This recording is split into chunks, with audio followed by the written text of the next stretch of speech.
class, broadcasting from the Dublin Hare Krishna temple from Wicklow. Okay, I'm just going to share it here. Okay. No. Okay. So today we're reading from the Srimad Bhagavatam, Canto 1, Chapter 9, which is entitled The Passing Away of Bhishma Dev in the Presence of Lord Krishna, and verse number 29, correct? So,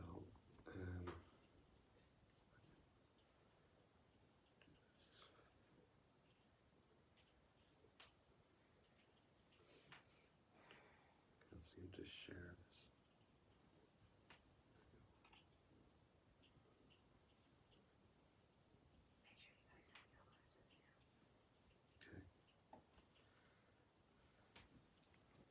Thank you. Jaya Radha Madhava, Jaya Kunja Bihari.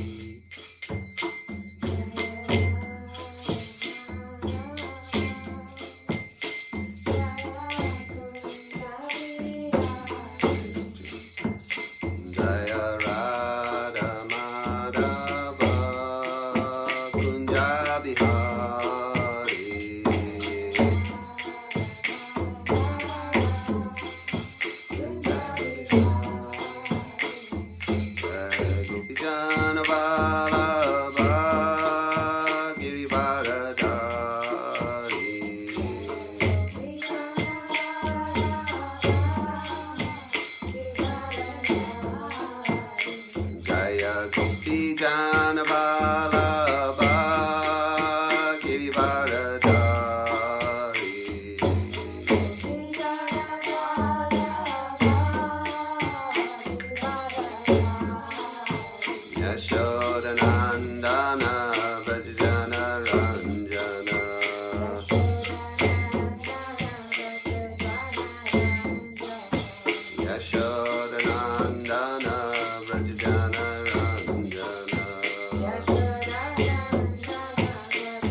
Paramahamsa Parivajacharya Stita Shishimad Bhaktivedanta Swami Srila Prabhupada Ki Ananta Koti Vaishnava Vrinda Ki Namacharya Srila Haridas Thakur Ki Prem Se Gaho Shri Krishna Chaitanya Prabhu Nityananda Shri Advaita Gadadhar Shri Vas Adi Gaura Bhaktivinoda Ki Shri Radha Krishna Gopa Gopinath Shamakund Radhakund Giri Govardhana Ki Gangamai Munamaya Ki Tulsi Devi Bhakti Devi Ki Samaveda Bhaktivinoda Ki Shri Radha Damodar Ki Srila Prabhupada Ki. Okay, so reading, as I said, from the Srimad Bhagavatam, Canto 1, Chapter 9, Text 29.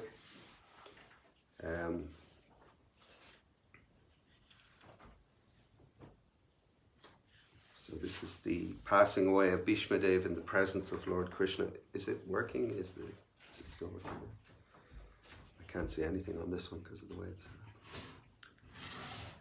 Just let me know if there's comments or anything. Yes.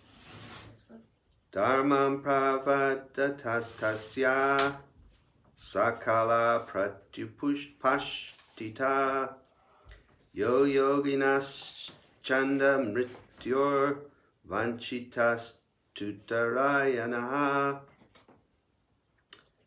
I'll read it again. Dharmam pravadatastasya sakala pratyupushpashtita yo yoginas chandra mrityor vanchitas tutarayanaha. So you read it. Dharmam pravadatastasya sakala pratyupastita yo yoginas chanda mrityor vanchitas tutarayana. Dharmam pravadatastasya sakala pratyupashtita yo yoginas chanda mrityo vanchitas tutarayana. Dharman pravadatastasya sakala pratyupastita yo yoginas chanda mrityor vanchitas tutarayana. The translation. I've forgotten. Do I do Om Namo Bhagavate first? After? You should do Om Namo Bhagavate first and then I say Om Akyana. Yeah, okay. So After you read the translation and the purport. while Bhishma Dev was describing occupational duties, the sun's course ran into the northern hemisphere. This period is desired by mystics who die at their will. So purport by His Divine Grace A.C. Bhaktivedanta Swami Prabhupada. Ki Jai.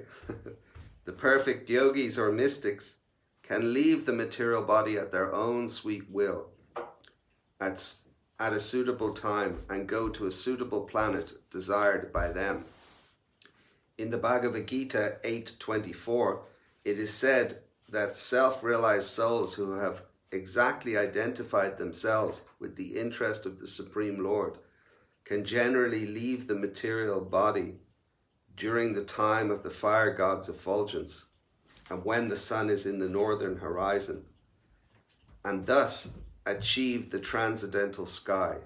In the Vedas, these times are considered auspicious for quitting the material body, and they are taken advantage of by the expert mystics who have perfected the system. Perfection of yoga means attainment of such supermental states as to be able to leave the material body as desired. Yogis can also reach any planet within no time without a material vehicle. The yogis can reach the highest planetary system within a very short time, but this is impossible for the materialist who attempt to reach the highest planet, whose attempt to reach the highest planet will fail even if he travels for millions of years at a speed of millions of miles per hour. This is a different science, and Bhishma Dev knew well how to utilize it. He was just waiting for the suitable moment to quit his material body, and the golden opportunity arrived when he was instructing his noble grandsons, the Pandavas. He thus prepared himself to quit his body before the exalted Lord Sri Krishna, the pious Pandavas and the great sages headed by Bhagavan, Vyas, etc., all great souls. So I should have done this first, but Om Namo Bhagavate Vasudevaya. Om Namo Bhagavate Vasudevaya. Om Namo Bhagavate Vasudevaya. Om Namo Bhagavate Vasudevaya. Om Namo Bhagavate Vasudevaya. Om Namo Bhagavate Vasudevaya. So while Bhishma Dev was describing occupational duties, the sun's course ran into the northern hemisphere. This period is desired by mystics who die at their will.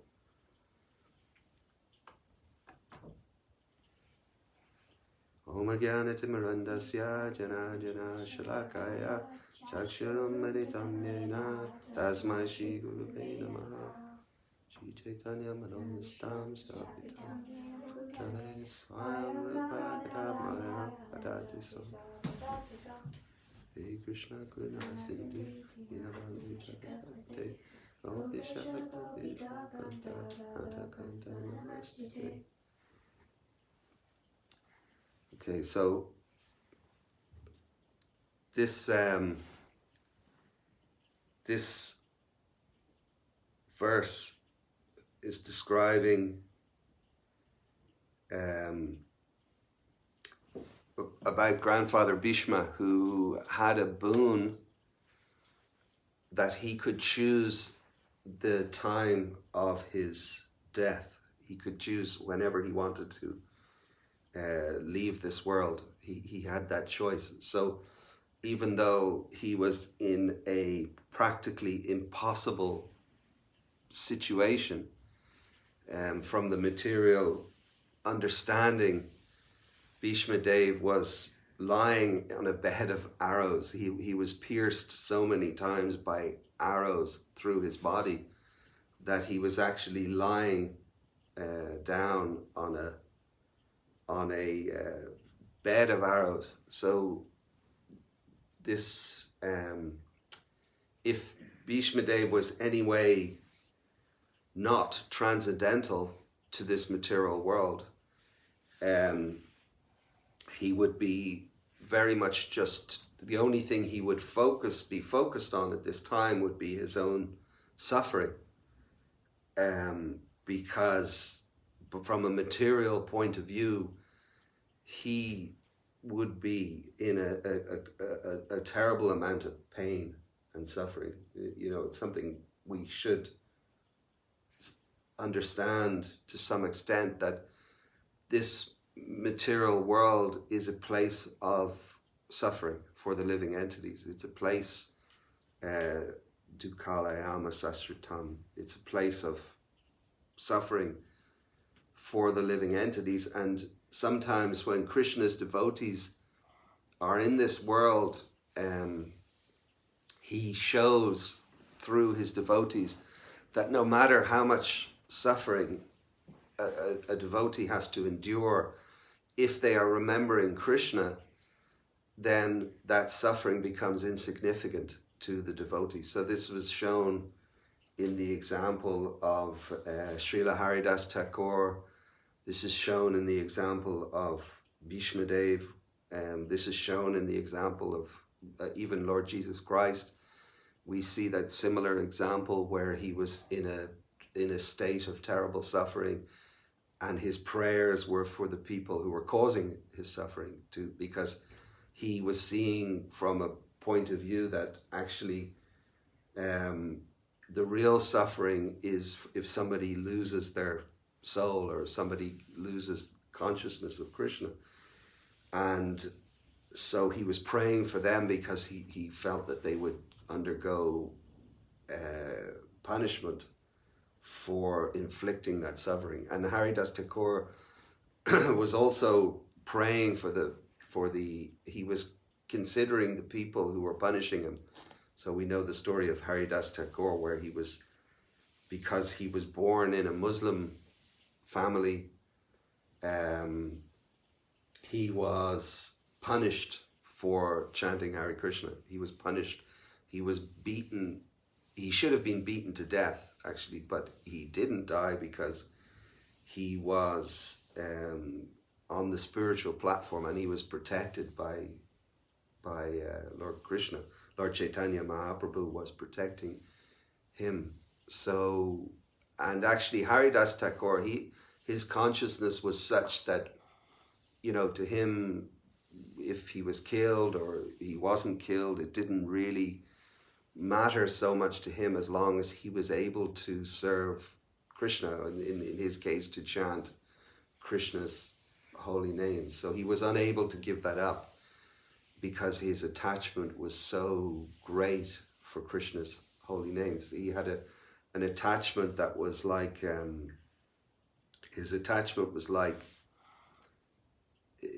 he was tasting the nectar of Krishna consciousness. He was experiencing Krishna consciousness so much so that everything else was insignificant. Everything else was insignificant for Haridas Thakur. So this is our aspiration. This is why we are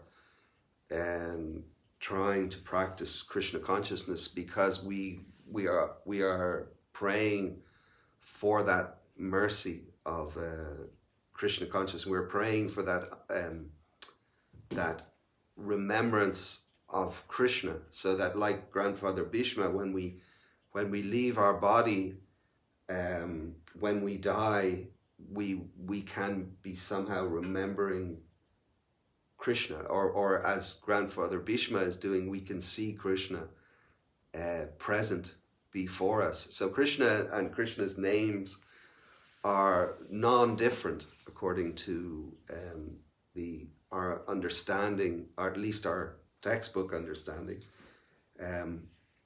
But if we can somehow make that understanding into realized knowledge, then just like Grandfather Bhishma, we can quit this body with seeing Krishna face to face. We can be in the presence of Krishna when we quit our body. And that is very desirable, because death in this world is not a pleasant, generally it is not a pleasant experience. Grandfather Bhishma is showing the example of probably the most unpleasant experience of dying, since he, because of care for his nephews and because of his Krishna consciousness, he should have really chosen to leave his body sooner, because of the pain and suffering that he apparently is in. And it says here that when he came to leave his body, everything was arranged perfectly. The sun was in the perfect place. Everything was arranged for his going back to the spiritual world. But we know that Grandfather Bhishma's purpose for staying in this world was really to help, mostly firstly to help King Yudhishthir, to help the Pandavas to deal with the transition, I guess, after the Battle of Kurukshetra, into their role as the kings of the world. And that was a very difficult transition, as we know from these verses, for King Yudhishthir, because he felt responsible for the Battle of Kurukshetra, which caused so much suffering in the world. So Grandfather Bhishma, who could be seen to have actually be experiencing a great deal of suffering from the Battle of Kurukshetra, was ideally situated in order to relieve the suffering of King Yudhishthir, because he could explain, that actually this whole battle was really ultimately auspicious, because it was the it was the desire of Krishna. So since we see Grandfather Bhishma's position, of being pierced by so many arrows and in such apparent pain and suffering, then in some sense you could say he was qualified, very uniquely qualified, to be able to speak like that.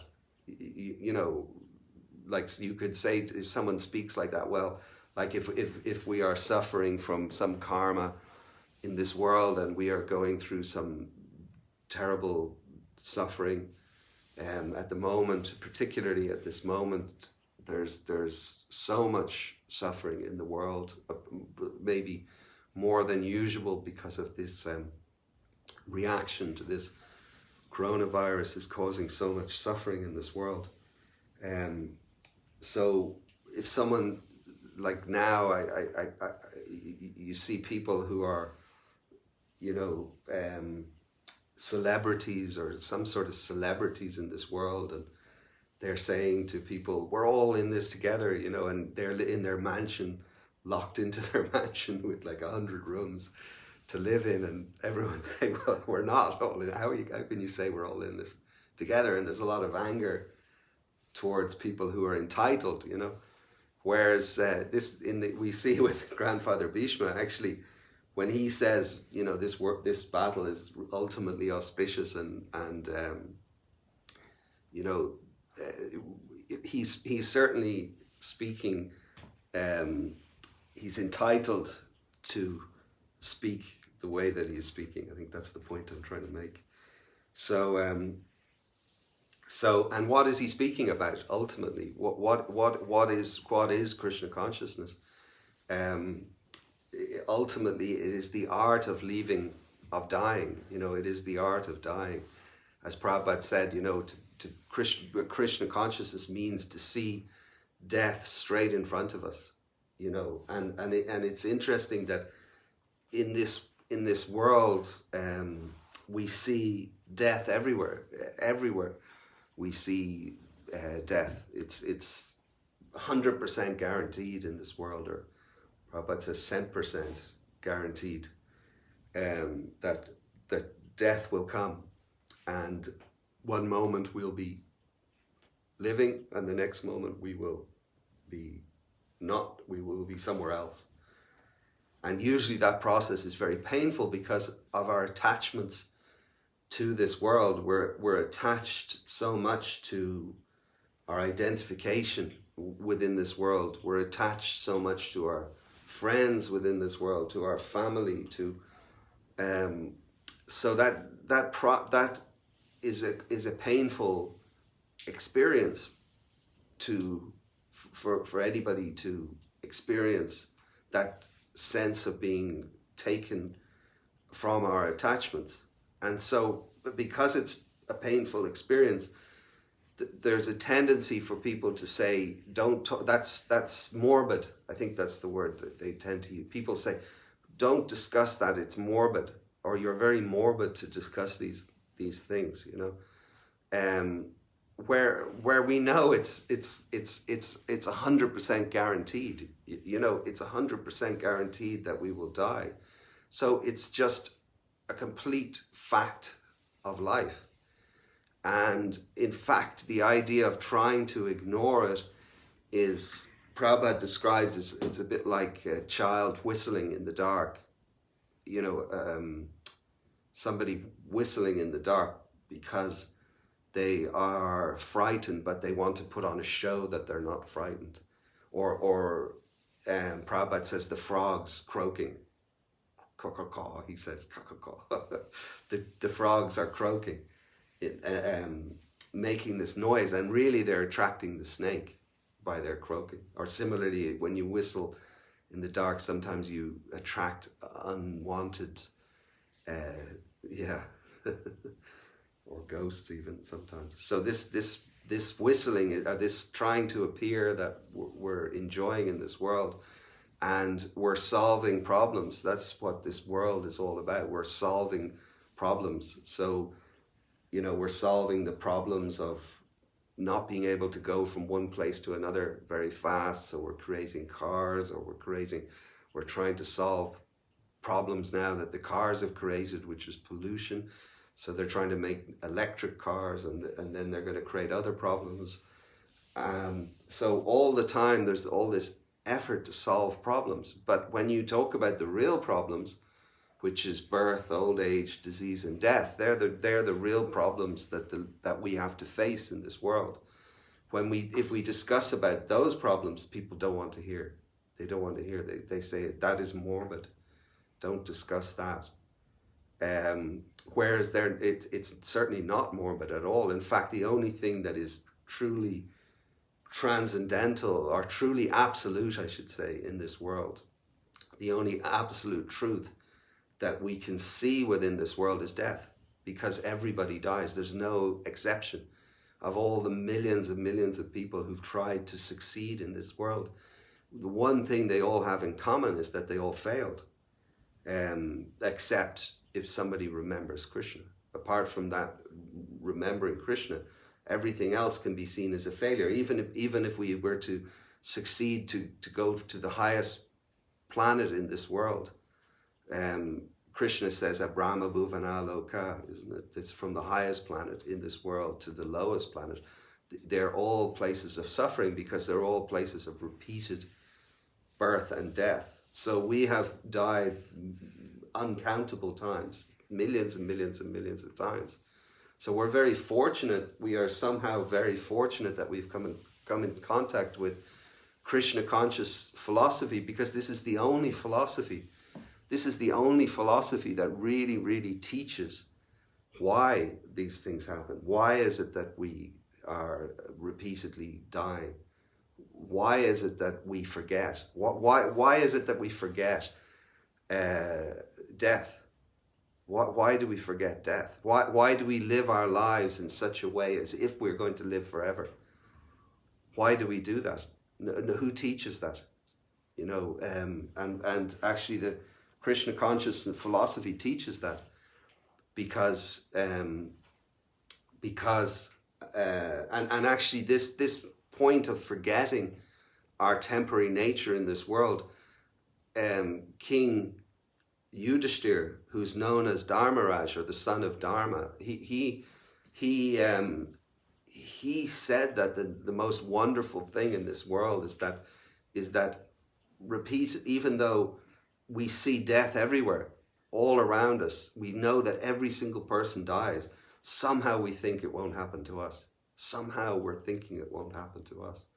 And this is the nature of Maya. This is the illusion of this world. This is the illusion that gets us up in the morning, that gets us out to somehow amass material energy, which doesn't belong to us in the first place, and we won't keep in the end. But this illusion that somehow there will be an exception made in our case, and we will stay here in this world forever.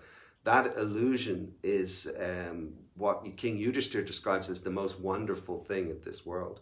It's and really, when we think about it from the Krishna consciousness understanding that we are eternal spirit souls, we never ultimately never die. We were never born to start with. We will never die. So by nature, our eternity, our nature is to be eternal. And therefore, death is alien to us. The idea of dying is alien to us. So on an absolute platform, we do never die. On an absolute platform, we are eternal. That's our true nature. But because of illusion, we are seeing that in the reflection. We are seeing the reflection, which is our body, our mind, intelligence, our ego, everything else. We are seeing that as being permanent. And so the beginning of spiritual life is to realize that who we really are. That is, you know, Prabhupada says that Krishna consciousness is the beginning of spiritual life and the end of spiritual life. So, you know, we have to begin our spiritual life by remembering Krishna. That's what we are aspiring to do. So we are aspiring to become devotees because as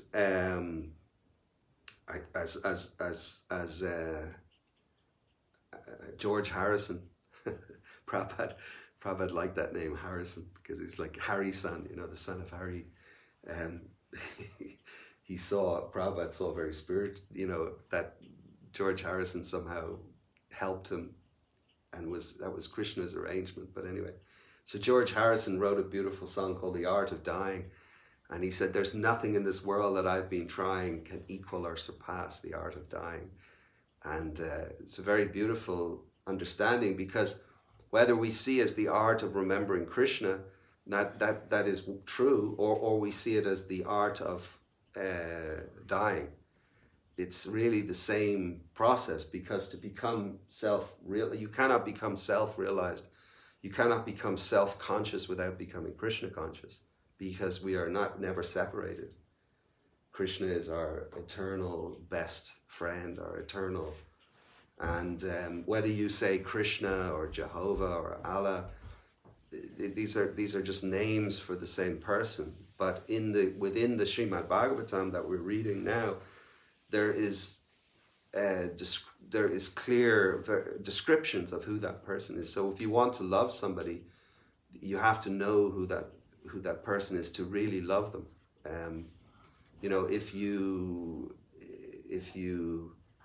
It's like if you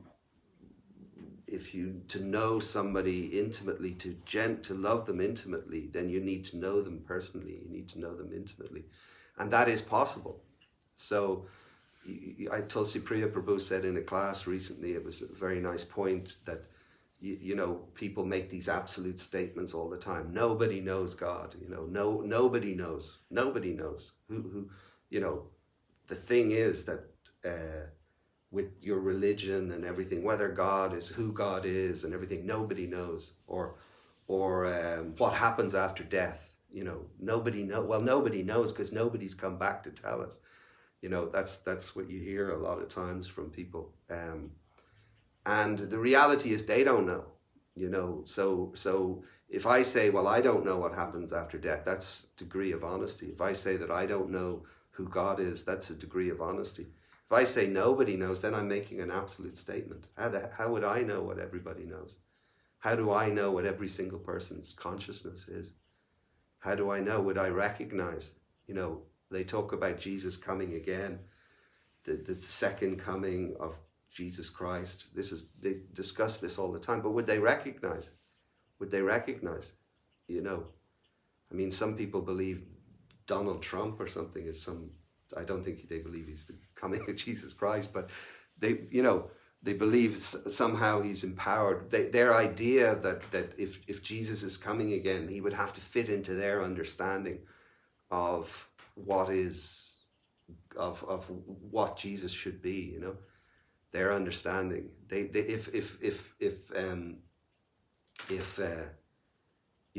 when Srila Prabhupada came on Prabhupada's level of Krishna consciousness, when Srila Prabhupada came, nobody recognized. Some people recognized, but very few. If you take the whole world, very few people recognize Srila Prabhupada. And yet we have some glimpse of Srila Prabhupada's position in terms of his Krishna consciousness, in terms of his level of spiritual consciousness, that probably will be understood more and more over the next 10,000 years.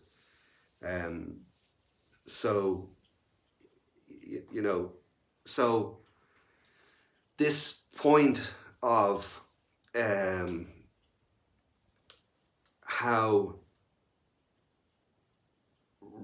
the goal of life for the yogi, the perfect yogi, as Prabhupada described. So the perfect yogi is the person who remembers, who's Krishna conscious. That is the perfect yogi. And so the perfect yogi, ultimately for the perfect yogi, they don't really care if they're in this world suffering or in hell or in heaven or even in the spiritual world, actually, because for them everything is Krishna. Everything, Krishna is everywhere. So they can, like Narada Muni, who was described previously in the Bhagavatam, for him, he is, although he is in this world, he is not of this world. He is not, his consciousness is not in this world. So he is here because he desires to serve the living entities who are stuck for eternity in this world. This is when we say eternally conditioned, ultimately it's not eternal, because ultimately everybody eventually goes back to the spiritual consciousness. But the reason they go back to the spiritual consciousness is because of the pure devotees. It's not because of their own ability or their own, because the marginal energy is overwhelmed by the material energy. So as marginal living entities, we are overwhelmed. So we're called Nitya Bada, yeah, and Nitya Siddhas. So we're eternally conditioned, considered eternally conditioned, because we are overwhelmed by this energy. So Prabhupada describes from time immemorial, which is beyond our memory, beyond even Lord Brahma's memory, beyond everybody. And we are going through this repeated birth and death and repeated birth and death until, we're fortunate enough to come in contact with a pure devotee. So this Om Agyana Timarandasya Jana Jana Shalakaya Chakshuru Meditamyena Tasmai Shri Guruve Namaha. This opening of our eyes by the torchlight of knowledge from the spiritual master. So these pure devotees like Narada Muni, like Srila Prabhupada, they go through so much pain and apparent pain and suffering to help the living entities. They stay within this world to help the living entities to try to get out of this consciousness, to get out of this material consciousness and into Krishna consciousness. So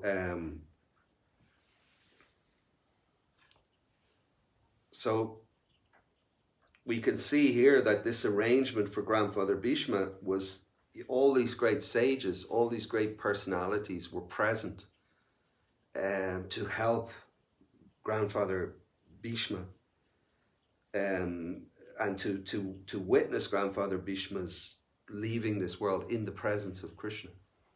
And therefore, we can see that this arrangement was made for Bhishma. So what did Bhishma do? He didn't make this arrangement. He didn't send out invitations for all these people to be present.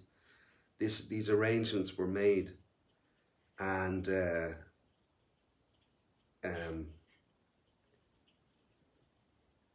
so we hope somehow or other to have that fortune. And it may happen that we leave this world without the presence of anybody. But if we are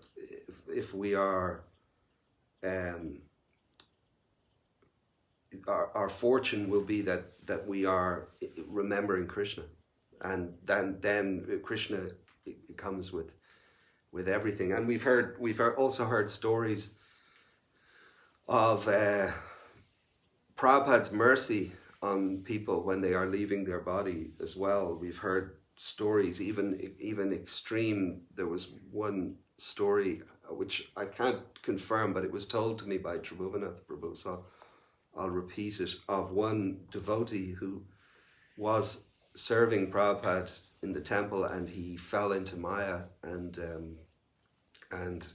he ended up having problems with drug addiction and different things, and he ended up I believe he was dying of AIDS, which is a pretty horrible way to leave his body.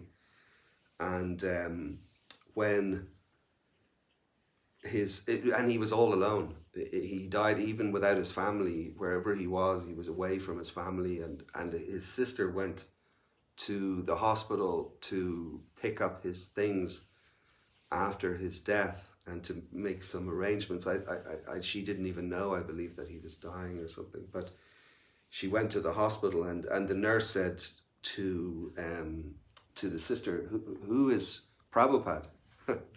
And the sister said, he used to be a Hare Krishna, and Prabhupada was the leader of the Hare Krishnas, and so she said, well, why do you ask, And the nurse said it was just when he was dying, just at the moment he was dying, he said he said Prabhupada's name. He said Prabhupada, you came.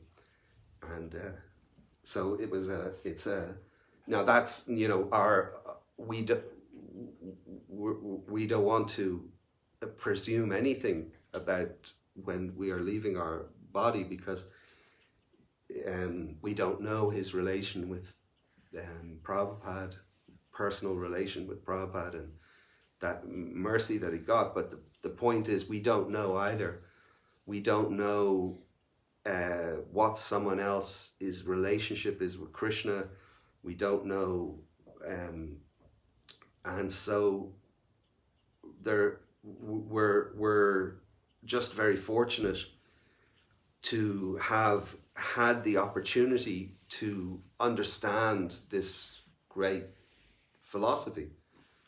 And this understanding, as Bhishma, as it's describing here, this science, this spiritual science, this perfect system, as it's described in the purport. So it says perfection of yoga means attainment of such super mental states as to be able to leave the material body as desired. So if we could attain any state that we desired, and we understood what is in our own interest, we would attain that state of remembering Krishna, because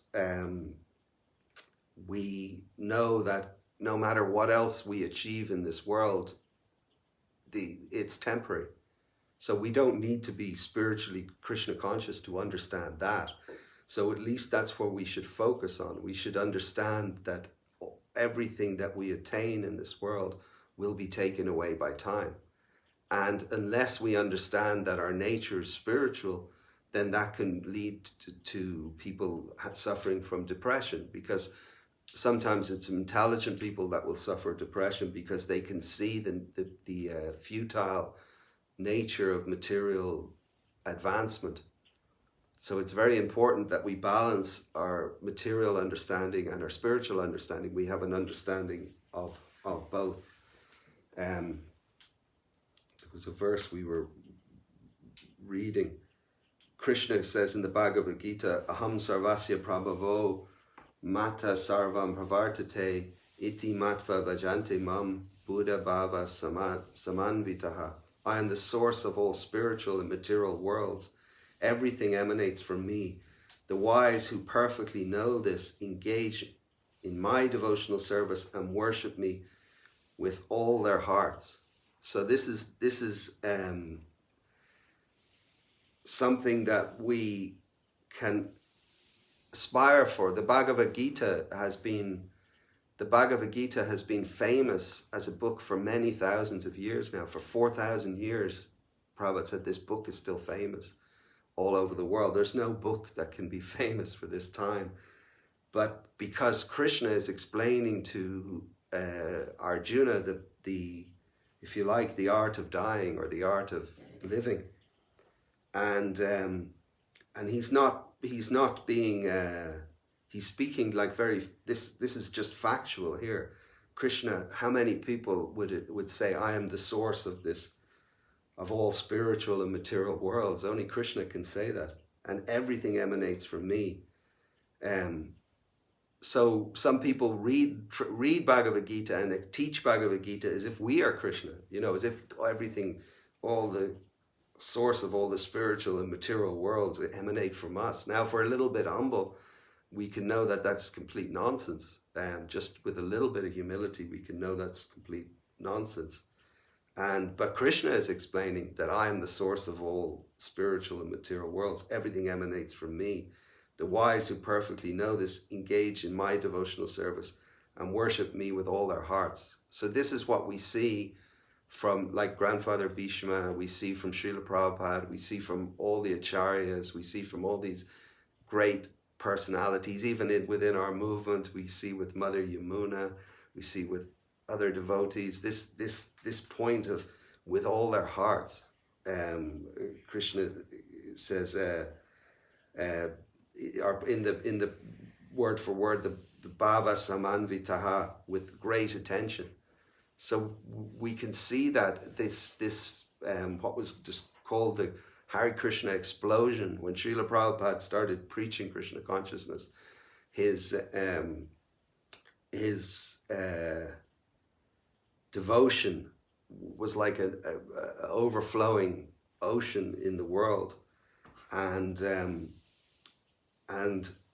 that's what we are trying to aspire for. We don't want to leaving our bodies to chance. We want to be able to, we can force it, and we can, force ourselves to get up early in the morning. We can force ourselves to chant our rounds. We can force ourselves to to do all these things, and it's wonderful that we do. It is wonderful that we do.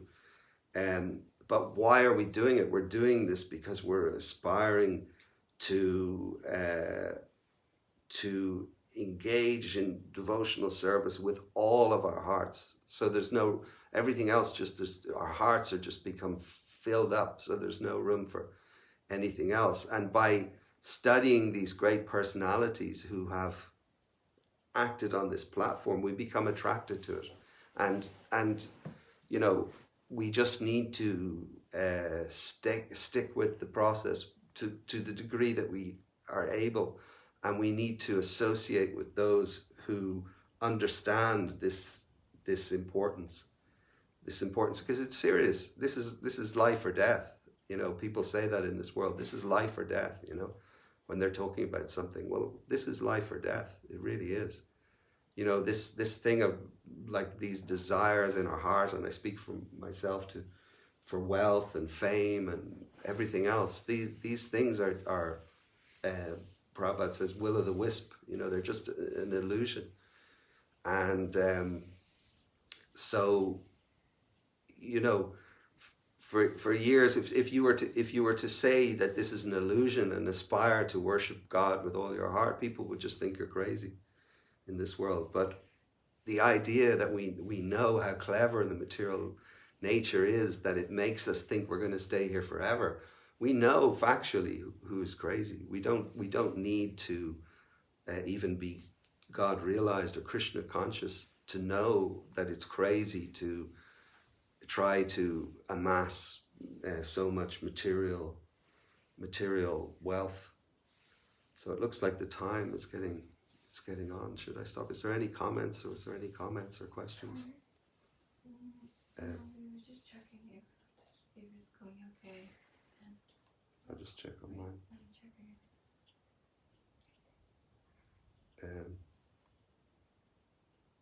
Anyway, Prabhu, thank you for the wonderful class. Can you reference the Bhagavad Gita verse you quoted, please? 10:08. Oh, it's 10:8. Who was that? Yeah, it's a nice easy number to remember as well. It's like 108.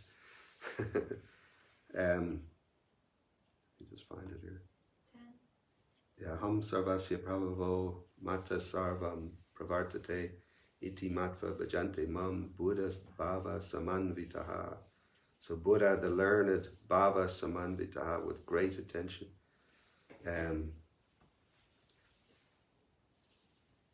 Yeah. From me, Sarvam, everything, Pravartita, emanates.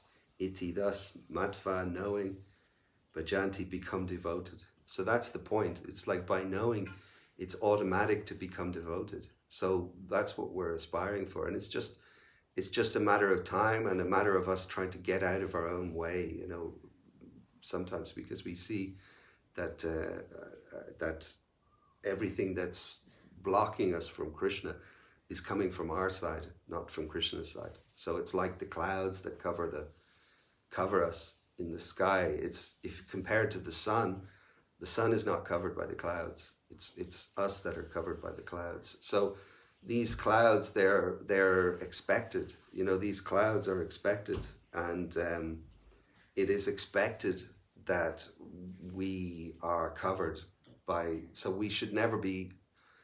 We don't need to be ashamed. We don't need to be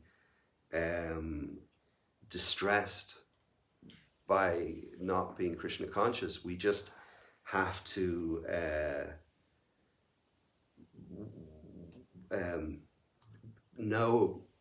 hear about Krishna, and then will become devoted. We'll become devoted because everything comes from Krishna.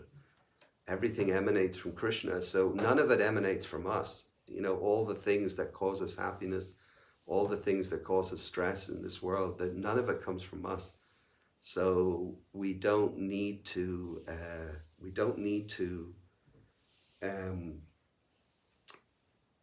worry about those things. We just have to allow ourselves to become devoted, and then everything is auspicious. Everything will be arranged in the way that we see the arrangement for Bhishma, for grandfather Bhishma. And that arrangement for us may be that we're alone at the time of death. It may be that we're surrounded by people chanting Hare Krishna. We don't know, but whatever it is, Krishna will be doing it for our benefit if we just become devoted. So I'll stop there. Srimad Bhagavatam ki jai, Srila Prabhupada ki jai. Thank you.